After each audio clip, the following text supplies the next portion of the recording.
నమస్తే అండి. మీ పేరు? నరసింహరావు అండి. నరసింహరావు గారు.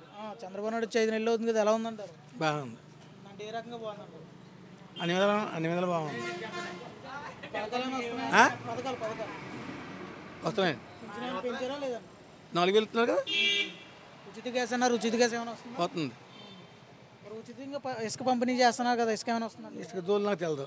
ఇసుక నేను ఏమి ఇల్లు కట్టలేదు, కట్టేసాను ఇల్లు. నిత్యావసర సరుకులు రేట్లు ఎలా ఉన్నాయంటారు? మామూలు ఇంకా ఎలా పండి ఎక్కువ పండితే ఏమో తగ్గుతుంది సరుకుని బట్టి. అంటే ఈ ప్రభుత్వం వచ్చాక తగ్గిస్తానని చెప్పేసి పెంచేసి ప్రజలను ఇబ్బంది పెడుతున్నారు. ఉంటుంది సరుకు బట్టి ఉందండి. ఇప్పుడు కొబ్బరికాయ ఉంది, కొబ్బరికాయ తగ్గిపోయింది అనుకోండి రేటు పెరుగుతుంది. అలాగా గతంలో ఎలా ఉండి రేట్లు కానీ అవి కానీ? అన్ని మామూలు సామానమే అవి వాటి కోసం ఎప్పుడు లెక్కేసుకోకూడదు. కరెంటు ఛార్జీలు ఏమైనా ఫ్రీ కరెంట్ అన్నారు కదా, ఏమైనా తగ్గుతుందంటారా? ఫ్రీ కరెంట్ సంగతి తెలదు. మరి మాకు మామూలు బిల్లు వస్తుంది, కరెంట్ బిల్లు. మరి ఇంకా ఇస్తానన్న పథకాలు ఏమైనా వస్తాయంటారా? మహిళలకు ఇస్తానన్న పథకాలు కానీ? ఇంకా లేదు అవి ఇవ్వట్లేదు, ఇంకా అవి ఇవ్వట్లా. మరి గతంలో మీరు తీసుకున్న పథకాలు ఏ విధంగా ఉన్నాయంటారు?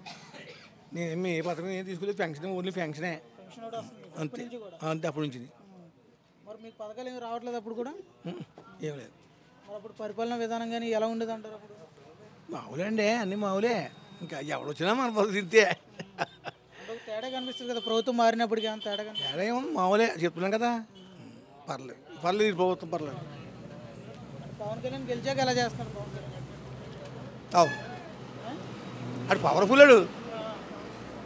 పవన్ కళ్యాణ్ గెలిచాక పంచాయతీ రాజ్ తీసుకున్నారు కదా, పంచాయతీలో ఏమైనా మార్పులు ఉన్నాయా, ఎలా ఉన్నాయంటారు? చల్లదండి పంచాయతీ గారిని ఇప్పుడు వెళ్ళిన పని ఏమో నాకు పర్లేదు. పవన్ కళ్యాణ్ మంచివాడు. పనులు ఎలా ఉన్నాయి? రోడ్లు వేయడం కానీ, డ్రైనేజ్ వేయడం కానీ? కానీ రోడ్లు ఇంకా మొదలెట్టి ఇప్పుడు అవుతున్నాయి. ఇప్పుడు అవుతున్నాయి సిమెంట్ రోడ్లు శాంక్షన్ అవుతున్నాయి. ఇప్పుడు పర్లేదు, ఇదంత దారుణం కాదు. ప్రభుత్వం వచ్చాక అమ్మఒడి చెయ్యి తెగకుండా ఇబ్బంది పడుతున్నారు ప్రజలు. ఇంకా లేదు, ఇంకా ఇవ్వట్లేదు అమ్మఒడి, ఇంకా వేయలేదు, వేయట్లేదు పాపం. స్టూడెంట్స్ వాళ్ళకి ఇబ్బంది ఉందంట కదా. తెలియదమ్మా, తెలియదు. ఎలా ఉంది మీకు చెయ్యొద్దుగా గతంలో తీసుకున్న పథకాలు? పర్లేదు. మరి ఈయన ఇస్తానన్న పథకాలు ఇంకేవట్లేదు కదా, ఇబ్బందిగా ఉందంటారా పర్లేదు? ఓన్లీ గ్యాస్ ఇస్తున్నాడు అంతే. ఇంకేంటి ఇంకేం కావాలి మనకి? బియ్యం మంచి బియ్యం ఇస్తున్నాడు ఇప్పుడు. ఇంతకు ముందు రాలేదా మంచి బియ్యం? ఇంతకుముందు చేతి బాగాలేదు, ఇప్పుడు నెంబర్ 1 బియ్యం ఇస్తున్నాడు. ఇప్పుడే నెంబర్ 1 బియ్యం అంటారు. మరి ఇప్పుడే పాడు చేస్తారు బియ్యాన్ని, గతంలోనే మంచిగా వచ్చిందా? ఉట్టు మాటలు అయ్యి తినివాడు తెలుస్తుంది. ఇలా బియ్యం వేసుకుని మళ్ళీ తెచ్చుకుంటారు, నెంబర్ 1 బియ్యం తెచ్చుకుంటారు. అది దాని సంగతి తెలుస్తుంది వాళ్ళకి. అది వాలంటీర్లు చేసి ప్రజలను ఇబ్బంది పడుతున్నారంట కదా, వాలంటీర్లు ఉంటే ప్రజలకు మంచిది. ఆ సంగతి మనకి వెళ్దాం. వాలంటీర్కి మనకి ఇంకా అది మనకి సంబంధం ఏముంది? ఎవడు పంచాయతీలు వస్తున్నారు కదా, పంచాయతీ వాళ్ళు. ఇప్పుడు ఇంతకుముందు పెన్షన్ ఇచ్చేవాడు ఇంటిలో. ఇంతకుముందు పెన్షన్ ఎంత దారుణం అది.